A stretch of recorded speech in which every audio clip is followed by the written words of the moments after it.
جتنے میرے کنیکشنز تھے, جو جتنا مجھے عزت ملتی تھی, برطانیہ کی میں بات کر رہا ہوں, میں نے تو کبھی نہیں سوچا کہ میں اپنے ملک کے علاوہ کہیں رہ سکتا ہوں. میں ہمیشہ اس چیز کا جیسے جب بڑا ہو رہا تھا چاہتا تھا کہ کبھی ہم وہ غلامی نہ کریں جو میرے ماں باپ کی, ہمارے بڑوں نے کی تھی, انگریز کی غلامی. یہ میرے بچپن میں میرے سے تھا, میں نے کبھی کسی کی غلامی نہیں کی. لا الہ الا اللہ, کسی انسان کے سامنے میں نہیں آج تک جھکا. تو میں سمجھتا تھا کہ کسی اور باہر کے ملک میں رہنا, میں جو مرضی کر لوں, میں سیکنڈ کلاس سٹیزن ہوں, وہ میرا ملک تو نہیں ہے.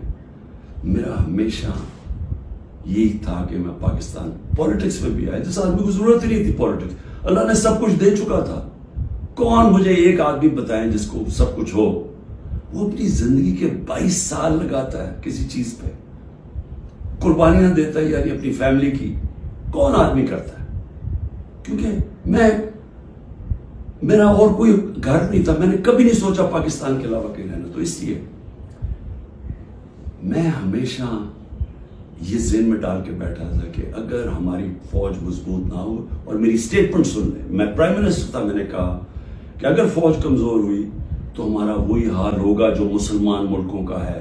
اٹھا کے دیکھیں نا, اوپر سے لے کے نیچے تک, لیبیا, سیریا, صومالیہ, پھر افغانستان سے جو ہوا, عراق سے جو, سارے ملک تباہ ہوئے جو اپنی دفاع نہیں کر سکتے تھے. ہمیں فخر تھا کہ ہماری سب سے مضبوط فوج ہے. تو جب بھی, پہلے میں واضح کر دوں کہ میں کبھی اپنی فوج کی تنقید کرتا ہوں تو جس طرح میں اپنے بچوں کی تنقید کرتا ہوں اصلاحات کرنے کے لیے. کیونکہ اگر فوج کو میں کمزور کروں گا تو میں اپنے آپ کو کمزور کروں گا. اور یہ جو پی ڈی ایم کوشش کر رہی ہے, اور کامیابی سے, کہ کسی طرح آمنے سامنا ہو جائے پاکستانی فوج کا اور تحریک انصاف کا, تو کون اپنی فوج سے لڑنا چاہتا ہے؟ مجھے یہ ابھی سمجھ نہیں آ رہی کہ اس میں جیتے گا کون؟ اس پہ ان پی ڈی ایم کو تو کوئی فرق نہیں پڑے گا. یہ جب میمو گیٹ میں امریکنوں کو کہہ رہا تھا زرداری کہ جناب مجھے اپنی فوج سے بچا لو, اس کے پیسے باہر پڑے ہوئے ہیں. جب نواز شریف انڈین لابی کو اور اسرائیل لابی کو اپنے ساتھ ملانا چاہتا تھا, اپنی فوج کو کہہ رہا تھا کہ دہشت گردی میں ملوث ہے, اس کے پیسے اربوں ڈالر باہر پڑا ہوا ہے. وہ جب ہوتا ہے موقع باہر بھاگ جاتے. تو میرا تو کوئی باہر نہیں جانا. تو میں اس لیے آج یہ کہنا چاہتا ہوں کہ یہ لوگ کامیابی سے وہ کام کر رہے ہیں جو میری آنکھوں کے سامنے ایسٹ پاکستان میں ہوا تھا. میں نے وہ دیکھا ہوا ایسٹ پاکستان میں کیا ہوا تھا. سب سے بڑی پارٹی تھی, مجھے قرآن الیکشن جیت گیا, فوج نے الیکشن کروایا, اور صاف اور شفاف ترین پاکستان کی تاریخ کا الیکشن تھا. کس نے تسلیم نہیں کیا؟ اس میں کوئی شک نہیں کہ فوجی لیڈرشپ کی قصور تھا, لیکن وہ آدمی جو چاہتا تھا کہ میں پرائم منسٹر بن جاؤں, اس کا بہت بڑا ہاتھ تھا. وہ کہتا ہے میں مانتا ہوں مجھے برمان کو, پاکستان نہ ٹوٹتا. اس نے پوری پلاننگ کی اپنی ذات کے لیے, اس نے پاکستانی فوج کو لڑا دیا سب سے بڑی پارٹی سے, ملک ٹوٹ گیا. آج وہی ہو رہا ہے. یہ پی ڈی ایم لڑا رہی ہے جان کے, یہ جو کیسز بن رہے ہیں کہ ملٹری کورٹ میں کیس کر دو, آرمی ایکٹ سے کیس کر دو. کبھی آج تک ایسا ہوا ہے کہ نہ آپ نے کوئی تحقیقات کی, نہ کوئی انڈیپینڈنٹ انکوائری ہوئی, نہ پتا چلا کہ یہ اس کے پیچھے کون تھا, اور ایک دم جج, جوری اور ایکسیکیوشن فیصلہ ہو گیا کہ جی تحریک انصاف دہشت گرد جماعت ہے, اور پکڑ دکڑ شروع ہو گئی. 7,500 کارکنوں کو پکڑ لیا ہے, اس میں عورتوں کو پکڑ لیا ہے. کبھی اس ملک میں ہوا ہی نہیں ہے. یعنی جس طرح عورتوں سے بدتمیزی ہوئی ہے, یہ کب ہوا ہے یہاں اس ملک میں؟ اور پھر یعنی گھروں میں جانا رات کو, سارا گھر توڑ دینا, عورتوں سے دھکے دے رہے ہیں عورتوں کو. شیریہ رفیدی کی بیوی کو بھی ساتھ پکڑ کے لے گئے, پھر ایک جگہ سے چھٹتی ہے شیرین مزاری, دوسری جگہ پکڑ لیتے ہیں. یعنی یہ کیا ہو رہا ہے؟ یہ تو اپنے ملک میں نفرتیں پھیلائی جا رہی ہیں. یہ تو جان کی ایسے مجھے لگ رہا ہے کہ میں ایک خواب دیکھ رہا ہوں، گھنونا خواب، جس کے اندر ایک ملک کی تباہی دیکھ رہا ہوں سامنے۔ یہ کون سا ملک اجازت دیتا ہے اپنی اس طرح کی تباہی کرنے کے لیے صرف ان چوروں کی خاطر؟ میں آج رائے پوچھنا چاہتا ہوں، مجھے یہ بتائیں، تحریک انصاف 27 سال سے، مجھے ایک جگہ بتائیں کہ عمران خان نے کہا ہو کہ کسی قسم کا آپ قانون توڑیں، قانون کے باہر چلیں، آئین کے باہر چلیں۔ مجھے ایک دفعہ ایک سٹیٹمنٹ میری بتائیں 27 سال میں، مجھے ایک میرے لیڈر کی سٹیٹمنٹ بتائیں جو میرے نیچے ہے، جو میری پارٹی کے لیے وہ کہے کہ جناب توڑ دو، گھراؤ کرو، جلا دو۔ ایک جگہ بتائیں۔ مجھے یہ بتائیں کہ جب 25 مئی کو، اچھا اس سے پہلے چلیں، 9 اپریل کو مجھے نکالا پچھلے سال، 10 اپریل کو لاکھوں لوگ سڑکوں کے اوپر نکلے، کسی نے کوئی کچھ کیا؟ کس نے کوئی جلایا گھرایا کچھ کیا؟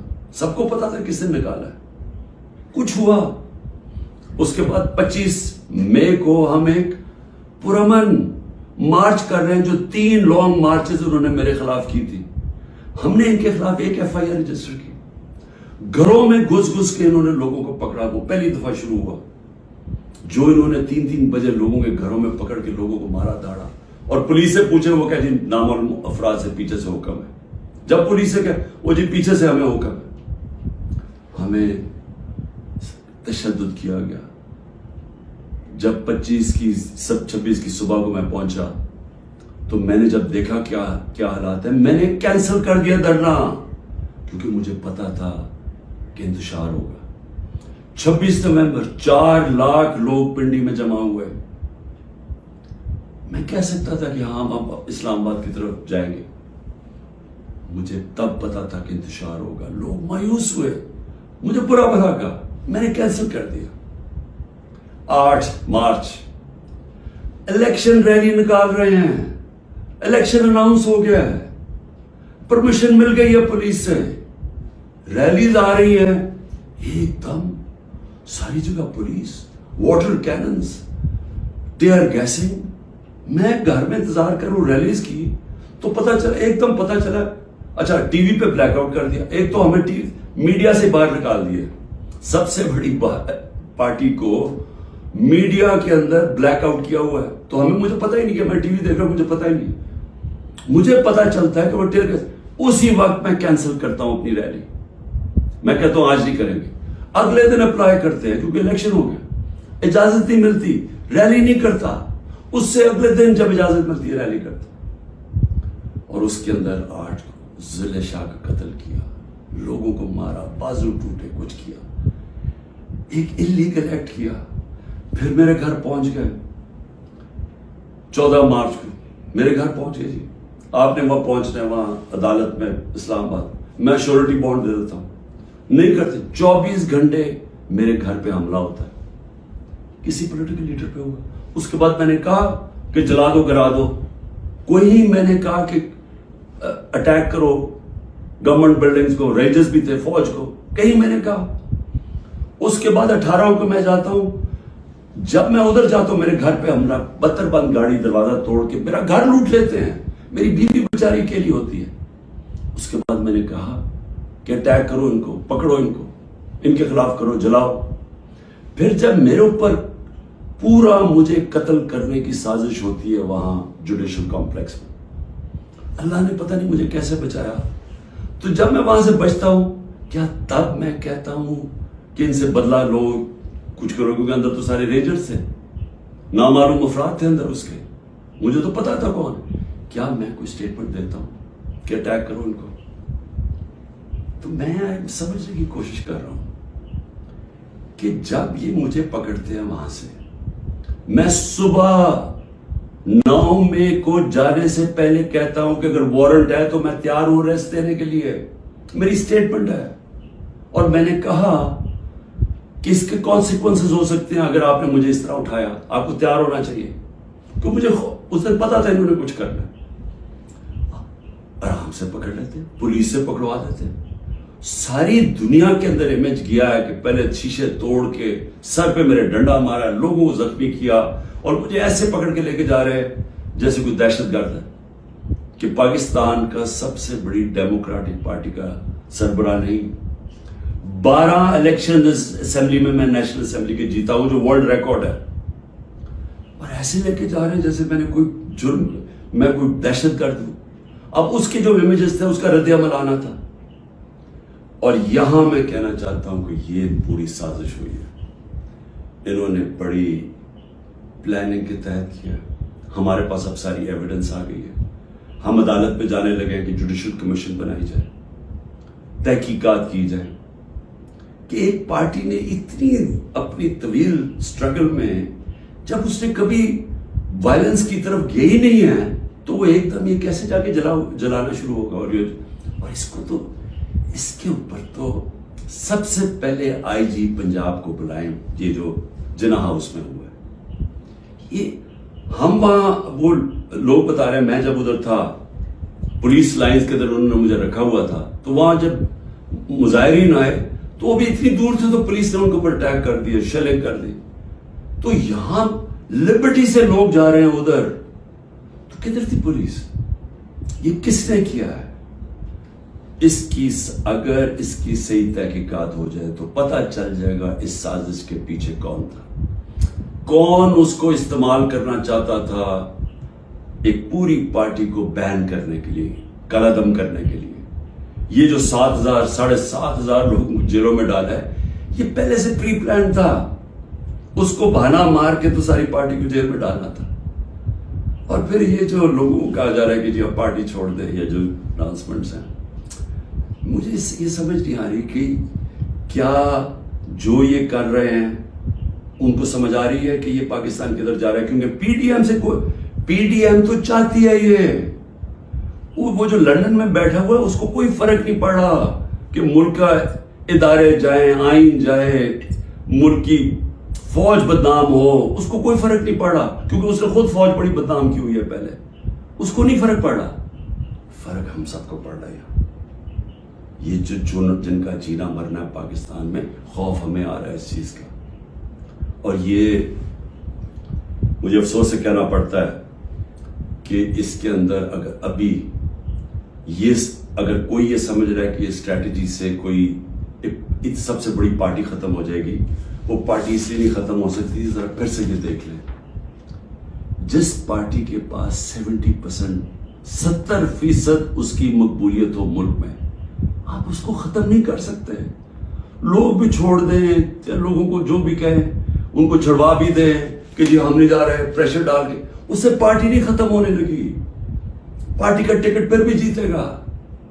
یہ جو راستہ ہے یہ تو پاکستان کی تباہی ہے، اور صرف یہ جو باقی پی ڈی ایم جو ریلو کٹے ہیں، جن کا نہ ووٹ بینک ہے نہ کچھ ہے، جو مزے لے رہے ہیں اقتدار کے، یہ صرف یہ کی کوشش یہ ہے کہ فوج کو پاکستان کی سب سے بڑی پارٹی سے لڑایا جائے۔ یہ ہے سازش۔ میری آپ سے ریکویسٹ ہے، میرے اپنے پاکستانیوں سے، کہ دیکھیں یہ وقت ہے کہ ہم سب جاگیں کہ کیا ہو رہا ہے۔ یہ جو خوف اور ہراساں پھیلایا جا رہا ہے، اس کا صرف ایک ہی مقصد ہے کہ لوگ چپ کر کے بیٹھ جائیں۔ یہ جو عورتوں سے کر رہے ہیں، یعنی میں پھر سے یہ کہنا چاہتا ہوں کہ مجھے تو ابھی سمجھ نہیں آ رہی کہ یہ ہم کون سی دنیا میں ہیں۔ ہمارے ملک، ہماری جو دین ہے، ہماری تو روایتیں، چادر اور چار دیواری، میں نے تو کبھی ایسا نہیں دیکھا۔ مجھے صرف ایک ہی چیز سمجھ آ رہی ہے کہ یہ کوئی خوف پیدا کرنا چاہ رہے ہیں، اور مجھے ڈر یہ ہے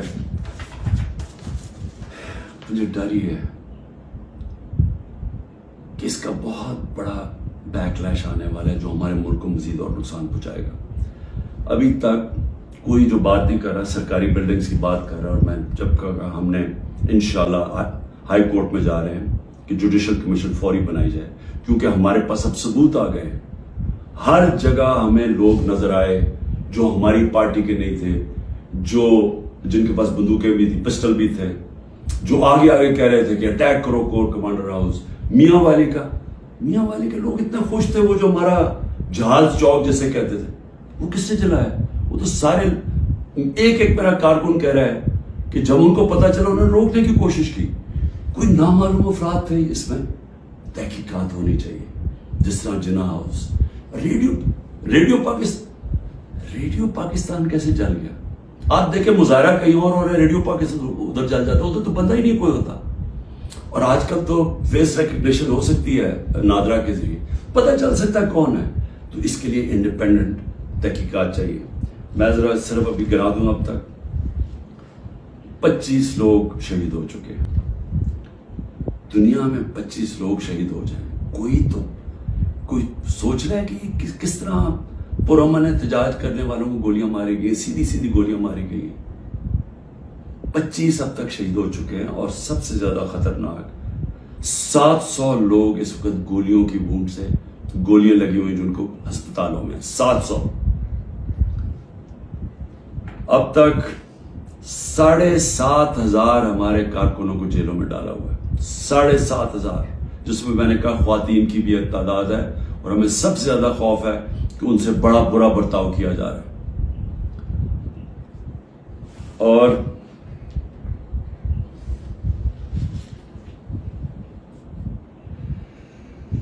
آخر میں نے ابھی سنا ہے کہ جناب 40 دہشت گرد میرے گھر میں ہیں جن کو میں نے پناہ دی ہوئی ہے, اور کہا جی کہ ہم ان کے اوپر کوئی گھر کے اوپر کارروائی ہوگی 40 دہشت گرد کو پکڑنے کے لیے. میری ریکویسٹ ہے آپ کو کہ 40 دہشت گرد اگر گھر میں ہیں تو میری زندگی کو بھی خطرہ ہے. مہربانی کر کے ضرور آئیں یہاں, لیکن اس طرح نہ آئے کہ کوئی دعویٰ بول کے اس طرح کریں, سرچ وارنٹ لے کے آئیں ایک محسن معاشرے کی طرح. آئیں کہ کوئی نام تو دیں یہ دہشت گرد ہے کون, اور آئیں ہم آپ کو ساری دکھا دیتے ہیں گھر میں کدھر ہے, کتنے دہشت گرد ہیں. شاید میرا ہی فائدہ کروا دیں گے کہ اگر کوئی چھپا ہوا وہ دہشت گرد ہے. لیکن اس کو ایک بہانہ نہ بنائیں.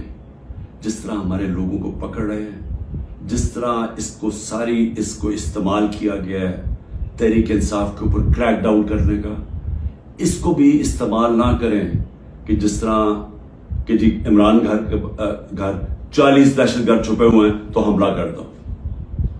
تو اس لیے میں آج سب کو کہہ رہا ہوں کہ اس وقت اس کو اور آگے نہ بڑھائیں, کیونکہ یہ بڑھتی جائے گی, کدھر تک جائے گی بات. اس میں تو کوئی حل ہے ہی نہیں کہ صرف پی ڈی ایم کو فائدہ کروانے کے لیے, کہ وہ جو میں بار بار کہتا ہوں کہ یہ حالات ہیں کہ 70% اس وقت قوم ادھر کھڑی ہوئی ہے, تو یہ جو تھوڑے سے ریلو کٹے ہیں ان کو بچانے کے لیے یعنی سب سے بڑی جماعت کو ختم کر دینا ہے, ختم کرنے کی کوشش, کیا یہ ہو سکتا ہے؟ اس لیے ابھی بھی وقت ہے, عقل کریں, بات کریں, مسئلہ حل کریں. اور مسئلہ ایک ہی ہے, کسی سے پوچھ لیں, تحریک انصاف کی بات نہیں کر رہا, کسی سے پوچھ لیں کہ اس ملک میں سیاسی استحکام آ ہی نہیں سکتا جب تک آپ الیکشنز نہ کروائیں. میں 1 سال سے یہ کہہ رہا ہوں, میں آج بھی یہ کہہ رہا ہوں کہ اس کا صرف حل الیکشنز ہے. اور میں تب سے انتظار کر رہا ہوں کہ کوئی بات چیت کرے اس پہ. جن لوگوں سے ہم بات کرتے ہیں وہ نہیں سننا چاہتے, وہ عجیب باتیں کرتے ہیں کہ جی اکتوبر اور اس سے آگے چلا جائے. تو وہ تو یہ تو ہونا ہی نہیں. اگر یہ آج 70 ہے تو یہ اور بڑھ جائے گا آگے, لیڈ اور ان کی بڑھ جائے گی. تو انہوں نے تو الیکشن نہیں کروانا. تو جو کروا سکتے ہیں, میری آج آپ سے اپیل ہے اس ملک کو بچائیں اور الیکشنز کروائیں.